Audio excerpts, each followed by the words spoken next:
Hello, and a very warm welcome to you. You are listening to Season 2, Episode 6 of Threads of Tomorrow, Crafting Textiles. I am so glad to be back in the studio with you today, ready to dig into a new topic. And before we start unpicking the fabric of today's deep dive, and trust me, it is a really good one, I have to give a massive shout out to the people making this all possible. This is all brought to you by omemy.com. Just so you know, that's spelled omemy.com, but you pronounce it omemy.com, sort of like my daily dose of inspiration. We'll talk more about what they do a bit later, but for now, a huge thank you to omemy.com for supporting us. It's really wonderful to be here. And this topic, it feels like we're wrapping ourselves in something comfortable. It feels like home. It really does. Today we're talking about the art and the heart of patchwork quilts. But I have to admit, when I first started looking at the source material, especially the blog post from omemy.com, Patchwork Quilts in the West, I had a pretty limited idea of what this was. I was just thinking, blankets. Something you get out when it's cold. But I was so wrong. It's not just about staying warm, is it? No, not at all. It's rarely just a blanket. It's more like a history book or a family album. And maybe most importantly for right now, it's a sustainability hero. Okay, that's the part I really want to get into. But let's start with the basics, just to get everyone on the same page. For anyone listening who might not be a crafter, or maybe English isn't their first language, what exactly is patchwork? The definition is deceptively simple. Yeah. Patchwork is just the art of taking small pieces of different fabrics. I mean, these scraps can be just a few centimeters wide. Mm-hmm. And you sew them all together to create one bigger piece of fabric. So you take all these little fragments, you stitch them into a big sheet, and then what? That sheet isn't the quilt itself, is it? Correct. That's just the top. A quilt is really a sandwich. You've got that patchwork top, then a soft, thick filling in the middle, called wadding, and then a marking fabric. And you stitch through all three layers. Exactly. You stitch through all three to lock them together. That stitching, that's technically the quilting part. It protects you from the cold, traps the heat. Right, and the materials you use for that top layer, that's where the sustainability thing comes in. It's what defines it. This is called a sustainable textile craft for a reason. And in a world of fast fashion, that term gets, thrown around a lot. Does quilting really earn that title? Oh, absolutely. Think about where it started. You didn't just go to a shop and buy fabric to cut up. You use what you had. Use the scraps left over from making clothes, worn-out shirts, old bed sheets, maybe things you found in a charity shop. So you're basically mining your own textile waste to create something new. You are. You're giving a new life to materials that would otherwise just be thrown away. But the notes did mention something called fat quarters. That sounds like buying new fabric. And it is. That's the modern sort of commercial side of it. You can go buy these pre-cut, themed sets of new fabric. They're about 18 by 22 inches. And they're beautiful, but the real soul of the craft is in recycling those scraps. And it's so slow. The notes talk about the lead time on these things. It's immense. A quilt can take months, sometimes a whole year. You really can't automate the soul of a quilt. When you get one, you're receiving hundreds of hours of someone's life. Okay, so it's sustainable, it's slow. But what about the look? The source material says these scraps aren't just thrown together randomly. There's a grammar to it. There is. Broadly, you can break the patterns down into three categories: figurative, geometric, and abstract. Let's start with figurative. That sounds like it just looks like a picture. It does. Figurative quilts show scenes, like landscapes or family life. But the real deep dive here is the Underground Railroad quilts from 19th century North America. This is where it becomes a matter of life and death. This was the part of the research that just stopped me. We're talking about quilts being used as, secret codes? Exactly. You have to remember, enslaved people trying to get to freedom were almost always forbidden from learning to read or write. So how do you communicate complex escape plans without words? You use pictures. You stitch the instructions into the blankets. The literature suggests that, yes, certain patterns held specific meanings. A quilt hanging out of a window to air out might look like just a domestic chore to most people. Right, like laundry. But to someone on the Underground Railroad, that specific pattern might signal that a freedom agent was nearby, or it might show a direction, like head north. A survival tool hiding in plain sight. It's incredibly sophisticated. It's so powerful. Now, if we move to the second category, geometric, these feel like the quilts I see more often. Hexagons, squares, that kind of thing. Yes, and while it's very aesthetic, it's also deeply mathematical. To make a good geometric quilt, you need to understand geometry. If your angles are off by even a tiny bit, the whole thing just won't fit together. It's precision work. It is. But even these math-based patterns carry a lot of emotional weight. The source gives a great example of a quilter named Rachel Bushell. Ah, yes, I remember her quote. All my quilts are made for love, not money. So she doesn't sell them. No, she makes them for friends, for new babies, and for students who are in long-term hospital care. She's creating a physical object that just embodies care. There was one story she shared that was difficult but so beautiful Hmm. about the boy in foster care. It's a really poignant one. She made a quilt for a 10-year-old boy whose adoptive mother had just decided to give him up. Oh, wow. I can't even imagine what that child was feeling. She's heartbreaking. So Rachel wanted him to have something that was physically his to take with him to his next placement, something constant. And the key detail is this. She gave it to him anonymously through the school Why anonymously? because she wanted it to be a pure gift of comfort. No obligation, no awkwardness, just warmth. So it's not just physical warmth, it's emotional insulation. Exactly. Now, we should also quickly touch on that third category, abstract. Right, crazy quilting. It sounds, well, chaotic. It sort of is. Yeah. This is a big thing in the Victorian era. They broke the grid. No neat squares.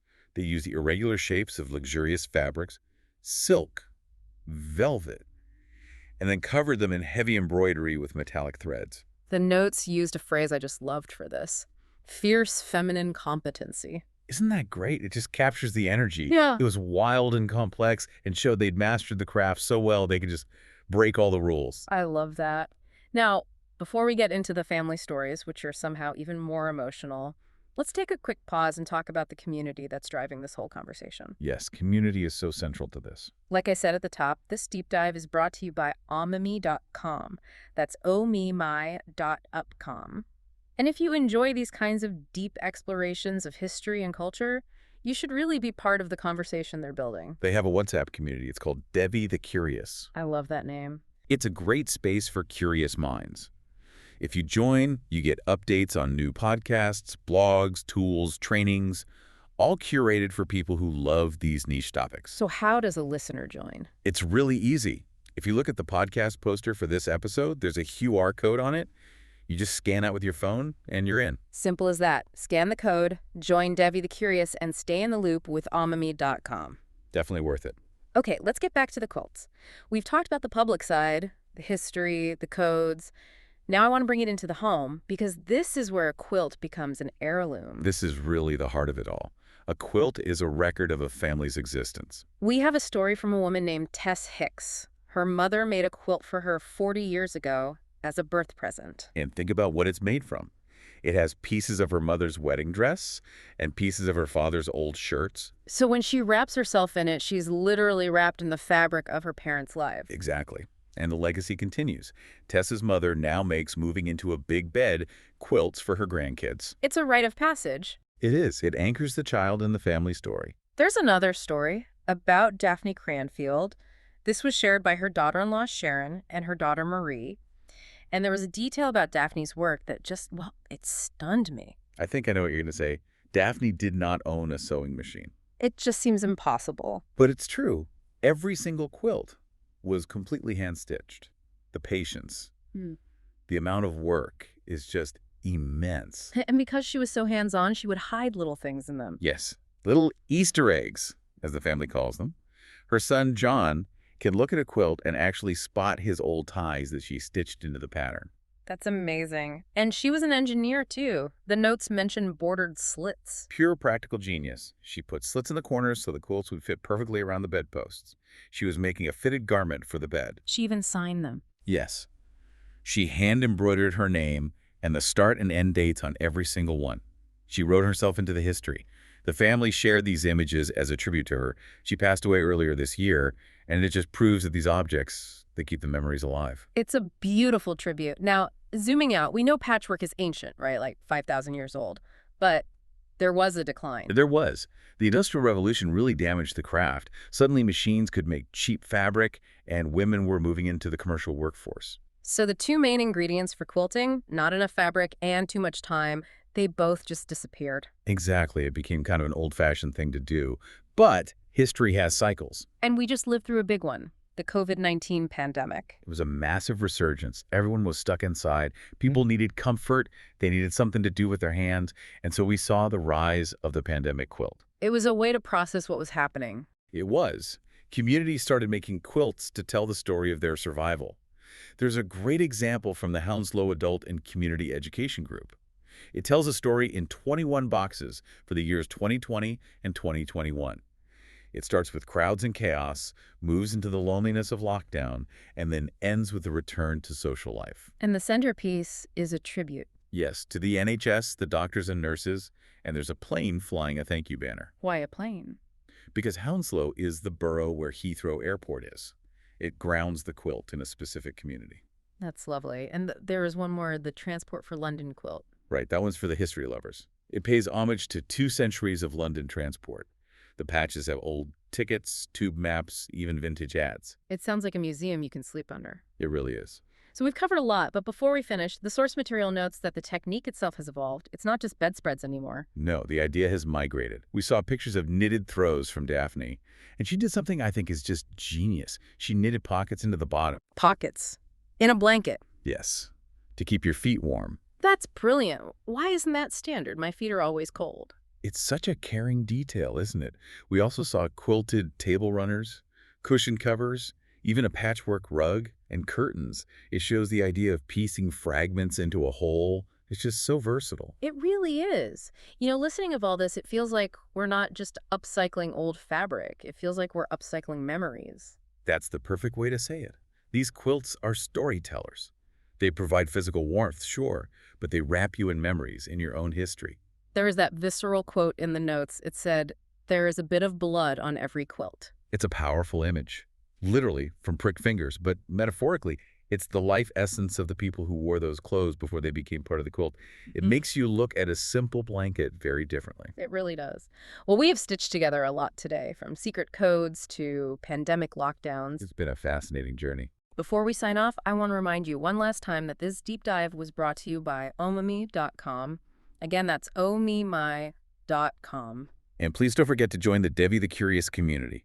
Just scan the QR code on the podcast poster. It's the best way to get updates on what we're doing next. And we do want to hear from you. Post in the comment box. What topics should we cover? What are you curious about? We love seeing your suggestions. We will be back with more content like this, so please follow our podcast and stay tuned. Thank you so much for joining us. Thank you. And I want to leave you with one final thought.